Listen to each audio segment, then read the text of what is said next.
சேலம் சிறுமலர் மேல்நிலைப் பள்ளியில் பார்த்தீங்கன்னா மரபு வழி திருவிழா நடந்துட்டு இருக்கு. இந்த திருவிழாவில் என்ன ஸ்பெஷல் அப்படின்னு சொல்லிட்டு தான் கேட்க போகிறோம். அண்ணா வணக்கங்கண்ணா. வணக்கம். உங்கள் பேர் சொல்லுங்கள். நிமல்ராஜ். இங்கே மக்கள் வந்தால் என்னென்னலாம் பார்க்கலாம்?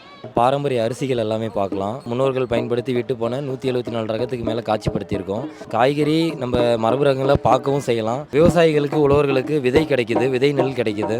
பொதுமக்களுக்கு வந்து காய்கறி கிடைக்குது, அரிசிகள் கிடைக்குது, பர்ச்சேஸும் பண்ணிக்கலாம்.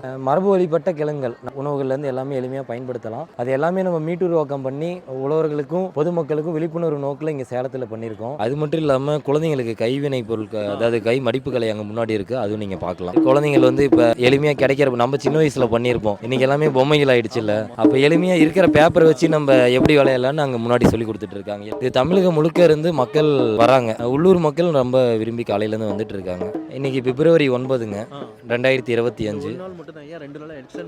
இங்கே ஸ்டால் போட்டிருக்கிற நிறைய பேர் இந்த மரபொழிப்பட்ட மக்கள் வந்து தமிழகம் முழுக்க பயணப்பட்டு இருக்கவங்க வந்திருக்காங்க.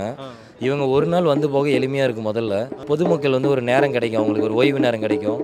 அந்த நேரத்தில் அவங்க வந்து இதுக்காக ஒரு நல்ல விஷயமா பயன்படுத்தலாம். அதுக்காகங்க சேலம் 4 ரோட்ஸில் வந்து இது வந்து கண்டக்ட் பண்ணுறாங்க. கண்டிப்பாக வந்து ஒவ்வொருத்தரும் ஃபேமிலியாக வந்து விசிட் பண்ணி பாருங்கள். இங்கே வந்து விதைகள் மட்டும் இல்லை, உங்கள் வீட்டுக்கு தேவையான பொருட்கள், ஒரு ஊறுகாய் வாங்கணுன்னாலுமே இந்த இடத்துல ஊறுகாயில் இவ்வளோ வெரைட்டி இருக்கா அப்படின்னு சொல்லிட்டு எதிர்பார்ப்பீங்க. ரொம்ப நன்றி.